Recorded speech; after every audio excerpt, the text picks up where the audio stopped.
Magandang umaga ulit sa inyo lahat. Ito ay karugtong dun sa hindi na kompleto na tutorial sa Beam. So, i-open natin ang Beam. I-open natin yung dating ginawa nating Beam shop drawing. Okay. Halimbawa, ito yung tapos na natin.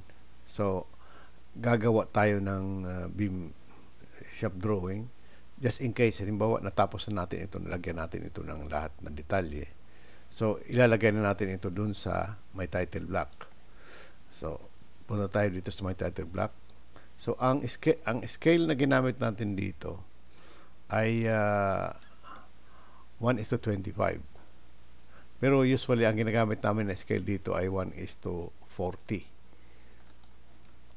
So halimbawa 1:25 ang ginamit natin na scale. So dito, dapat 1:25 din ang ipapakita natin. So gawa tayo ng viewports. I-type natin MV. Tapos, testingin natin muna dito. Yan. Ngayon, i-view natin ito. Tingnan natin sa 1:25. Dito makikita nyo 1:25. Yun, napakalaki siya. Kaya usually ang ginagamit namin dyan ay 1:40. Yan. Hindi siya magkasya. Ngayon, ang ginagawa namin yan, pag hindi siya magkasya, siguro 1:30, pwede na yan. 1:30 natin para medyo dumami konti ang hindi naman sa dumami kundi kasi ayaw ko naman maging madaya. So wag natin damihan ang drawing dahil lang sa para makadami tayo ng singil. So yung tama lang na readable siya at saka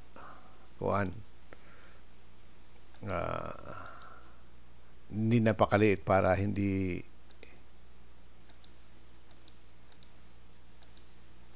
halimbawa ganyan. Pag 1:25 halimbawa 1:25 ang ginamit natin kasi pag ibang scale ang ginamit nyo, hindi maglalabas itong halimbawa, tingnan mo pag 1:40 yan, yung mga description dyan nawawala kasi fitted lang yan sa 1:25. Pwede nyo man ipakita yan halimbawa 1:40 1:30 halimbawa. Pwede naman nyo ipakita yan pag clinic nyo ito na icon na ito. Pero hindi naka-scale yung drawing nyo. So para scale ay kung ano yung sa model na plinano nyo na scale, yun din dapat sa paper space. So halimbawa ito 1:25 ginamit natin. So ilak natin yan.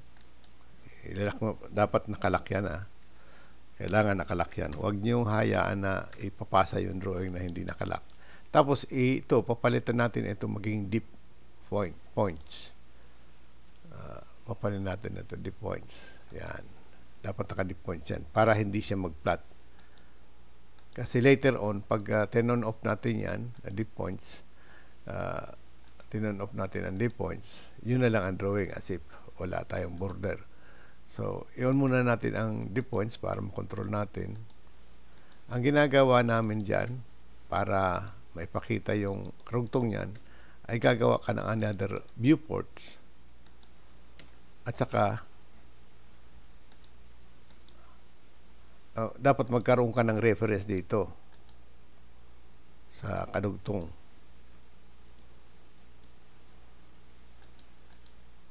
Ayun, mahaba talaga ito. Halimbawa ito, ipakita natin dito. Usually kasi, dito, naglalagay kami ng, halimbawa ito, lagay natin yung mga grid lines.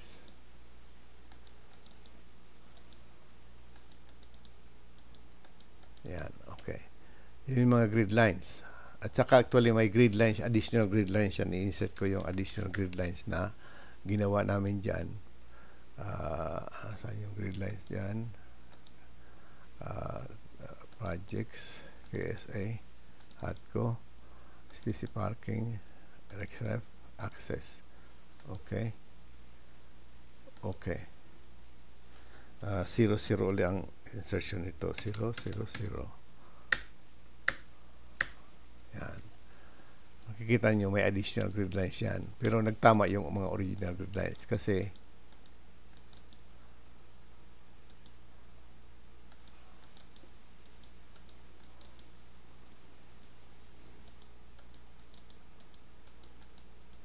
yan. Naglalagay kami ng grid lines yan. So, i-insert nyo yung grid lines. Insert. Doon sa, ibibigay ko sa inyo itong template para pare-pareho tayo ng grid lines format. Halimbawa, template, target and, tapos, ito. Paka-insert nyo nito, halimbawa, na-insert nyo na yan. Tapos, i-explode nyo. So, pag in-explode nyo, ilagay nyo yung scale uli. 1:25. Halimbawa, delete. Okay. Yan. Ngayon, ang alam natin ang scale o ang grid line na ito ay imamatch natin doon sa 7. Oh, so, 7. I-edit na ito ng attributes, 7.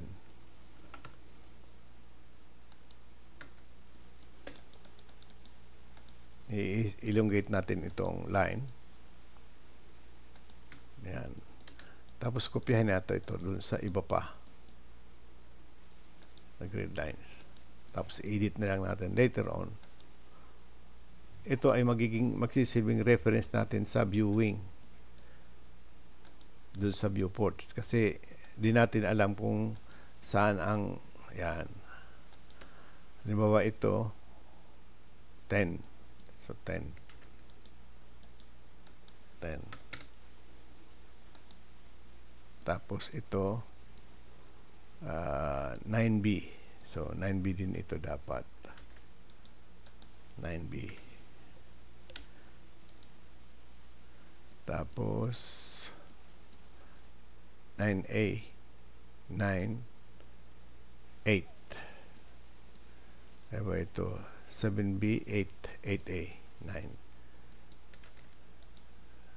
7B 7A. I think this is 7A. I think 7B. This is 7A. Okay, 7A. Okay, dito naman 7B.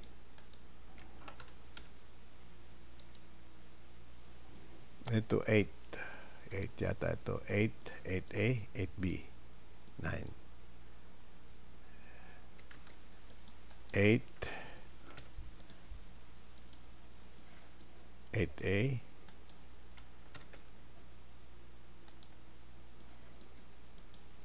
8B tapos 9.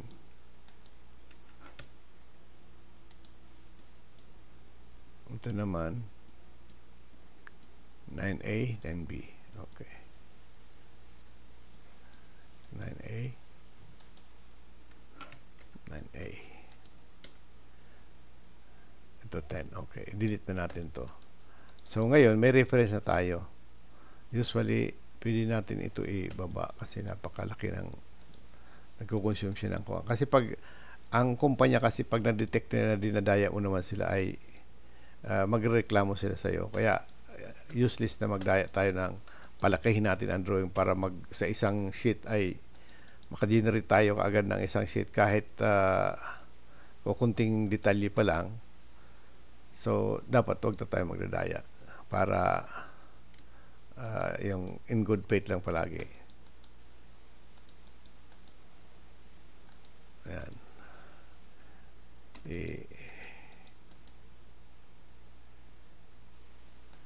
Ito, itas natin ito siguro. Ayan.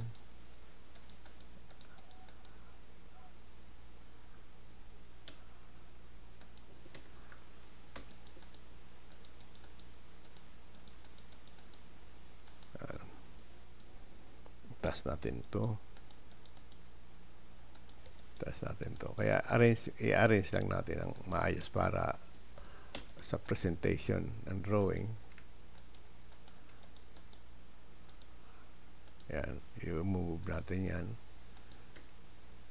May mga control points naman yan para makontrol natin ang movement. Yan.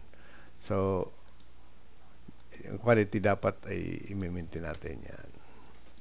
Ngayon, just in case na nagawa na natin yan. So, dito na tayo. So, makita mo, may reference point na tayo, may reference grid line na tayo. So, at least ang usually kasi alam nila, ang isang drawing, ang A0 size, ay, ang pinaka-maximum na malalagay mo dyan ay 4 beams, 4 lines of beams. So, halimbawa, makikita nyo, 1, 2, 3, 4. Yan ang maximum. So, halimbawa ito. Yan. Yan ang mapapakita mo na maximum dyan. So, last tayo sa 8A. So, ang gagawin ay magsisimula ulit tayo sa 8A para kasi yun ang reference point nila sa cutting point hanggang 9B. Ilalagay na natin dito yan, karugtong. Kahit hindi tayo maglagay ng cutting line, basta nakapakita natin yung grid line, ito, maglalagay na lang tayo ng parang kinat natin yung beam dyan. So, 8. Yan. Alanganin to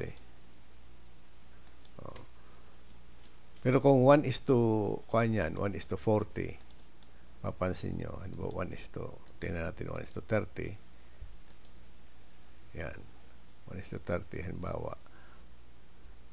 Ganyan. Kasi hindi naman yung beam, so kahit hindi natin ipakita yon, ipakita natin, halimbawa lang ay yan.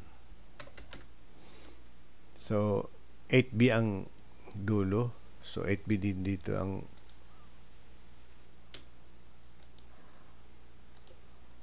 uh, 30, 1 is to 30. Bawa yan. 8B. So, 8B tayo. 8B. Kasi 8B dito ang dulo. So, 8B din dito ang kadugtong. Tapos, yan. So, ngayon, para ma-indicate natin na mayroon ng cutting line dyan,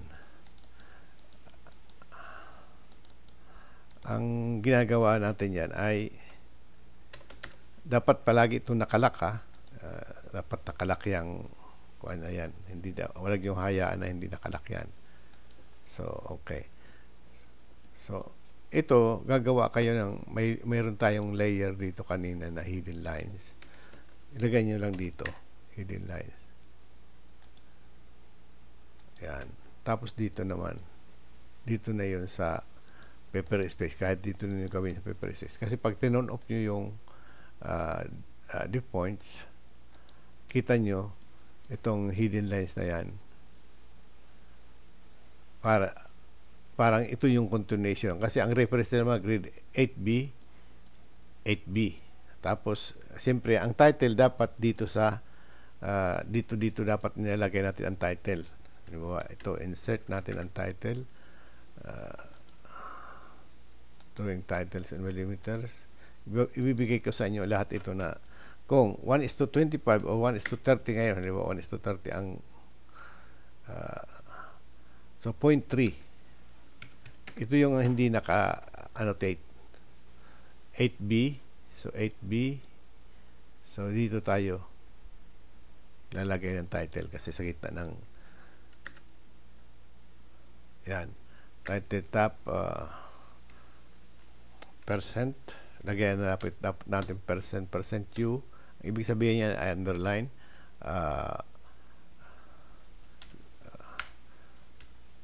Longitudinal kahit beam detail along axis.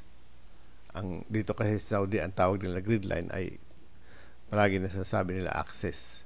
Kaya kung plural ay axis yan. Pero kung singular axis, ano ang dinadrawing natin dito na axis? Halimbawa, ano ba yun? Ano ba ito? So, axis, along axis A. So, along axis A. Halimbawa, along axis A. Detail number, halimbawa, 1. So, ito, sheet number, sa kanan natin yan papalitan. I-insert natin yung field. System variable sa all, system variable. Hanapin natin yung system variable, C-tab. C-tab. Saan yung C-tab? Yan. Tapos, okay. Okay. Scale, 1:2. Halimbawa, 1:30 na ang gamitin natin. Okay. Yan. So, pagdating dito, makikita nyo, ang drawing number yan ay, pag na-region nyo yan,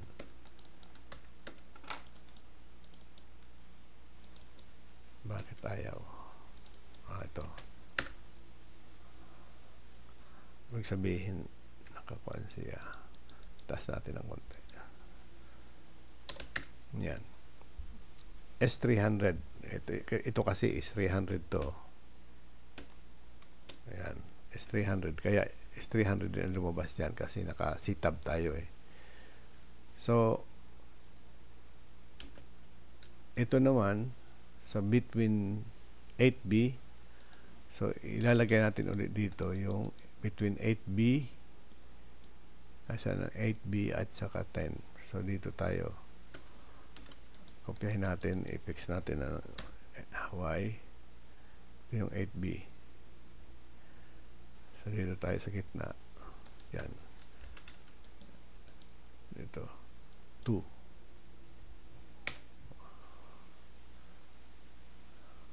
Yan.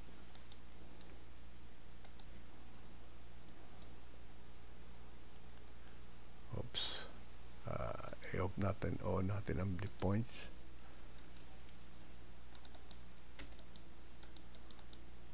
Yan. Ngayon, ang isang importante na kasi wala akong time dyan na mag-correct, ipifill up nyo dapat ito lahat. Diba? Drawn by, diba? Kung sino. 3 characters lang. Drawn by, diba? By Ken Burley, Ken Burley yan. Siya yung architect na matagal na nagtatrabaho sa atin. Ito, checked by AEE. Ako yun. Authorized by drawing. Kahit ito, drawing number, susundan nyo yung drawing numbering system dun sa naibibigay namin sa inyo. Halimbawa ito. Pero ilalagay nyo ito, insert field uli, C-tab uli dito. Kasi dito, ang usually na drawing number dito ay, dito to STC parking ay hot dash STC dash TP3 dash SD dash ST dash FL GL dash tapos dash 0 dash 00. Ibig sabihin yan, ito yung contractor, ito yung project code, ito shop drawing, ito structural, ito level, ito discipline, ito yung drawing number, at saka itong revision. Ang date ay halimbawa ngayon ay date ay February 2 Feb 2 24. Scale 1:30. Revision 0 0. Okay. Yan, dapat nakakuha yan. At saka kung hindi ito nagkakasya, madali lang yan. I-edit natin, ED. Hanapin natin yung ito. Tapos text option, lagyan natin 0.9. Okay. Yan, hindi pa lang kasya. 0. Punta ulit doon. Tapos next option 0.85. Yan, kasya na. Yan. Tapos ito pa. Ngayon naka blocks yan. Kaya wag niyo i-explode. Ang gawin niyo NC lang, NC copy. So ito taas nyo. Usually dapat naka-erase yan, dapat ito yung NC copy mo na lang. Yan. Date ay ngayon. Diba, ang dito ang format dito sa Saudi karamihan ay date muna, day 2 February ngayon, February 1. 2/24 or 01/02/24.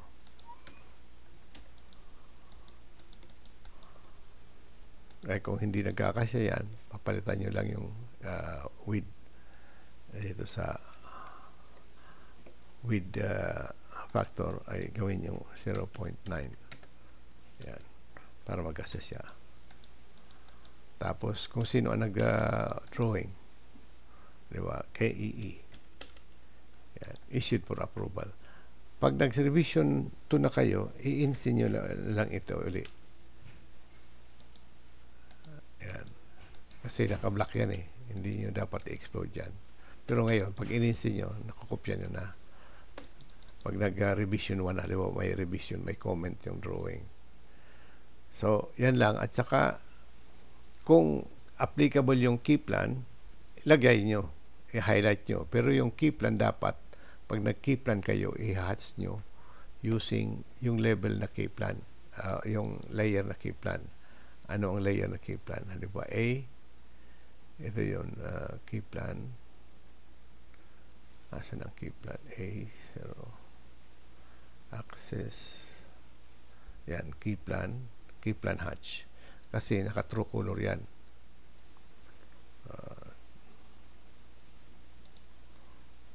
Key plan. Halimbawa, kung may beam kayo dyan, ito, beam. Halimbawa, ito ay beam dito sa area na to. So, hindi ko alam kung ilalagay nyo yung line siguro.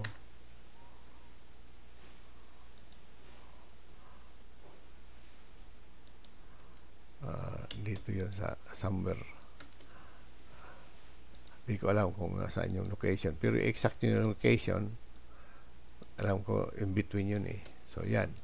Kasi pag tinignan nyo yan, pag plinat nyo, naka-red line yan. Gamit yung ACT, full bleed. Okay, apply. Nakikita nyo yan. Ito yung beam. Ayan. Ready for submittal na yan. Kung halimbawa, kung nakumpleto na yan lahat, dapat may section, tapos may description, may mga bar shape code, andyan na yung kuan. So, ngayon, gawa naman tayo ng para sa wall. Itong presentation na ito ay siyempre para sa beam ito, pero the same procedure yung paggawa ng viewports. Ito ang tawag nito, viewports. So, ang deep points, ito, off nyo. Ito yung mga viewports. In-off ko lang yan dahil kahit i-plot mo naman yan pag preview mo, kahit naka-on yan, walang problema yan. Yan, hindi nyo makikita kasi deep points, naka no plot style yan. Doon sa layer, makikita nyo doon ang deep points doon. Hindi yan naka-plot.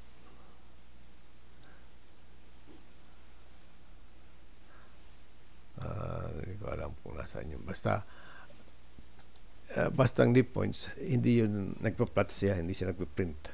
Wala siyang output sa printout. So, yan ang sa beam. So, just in case, so, sa wall ngayon, hindi na ako magpapakita ng kung paano paggawa ng viewport sa wall kasi the same procedure lang naman yan eh. Ngayon, sa wall na tayo. Sa wall.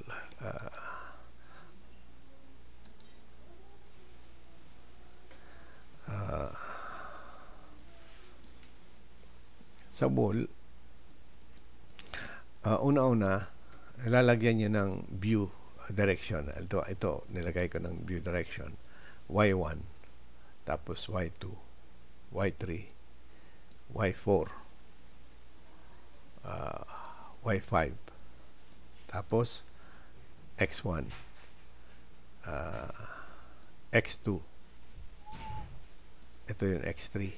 So, yung unang view ay papakita ay Y1. So,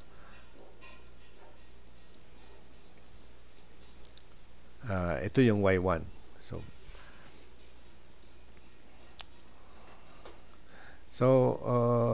ito as previous ay kinukuha natin ito sa Stracon bar shape codes. I-insert natin ito tapos kakalculate natin. Ang maganda nito, halimbawa lalo na yung may opening, ito ang thumb rule sa opening. Ang maganda nito, makikita nyo, napapansin nyo ito. Ito yung layout ng bakal para hindi kayo halimbawa, ito yan na. Ito kasi ang bakal na ito ay mag-i-spread lang from here to here. Actually, kung lagyan nyo ng ito yung thickness ng wall, kung ito yung spread nyo, so ibabilangin nyo yung bakal lang na ito. Yan.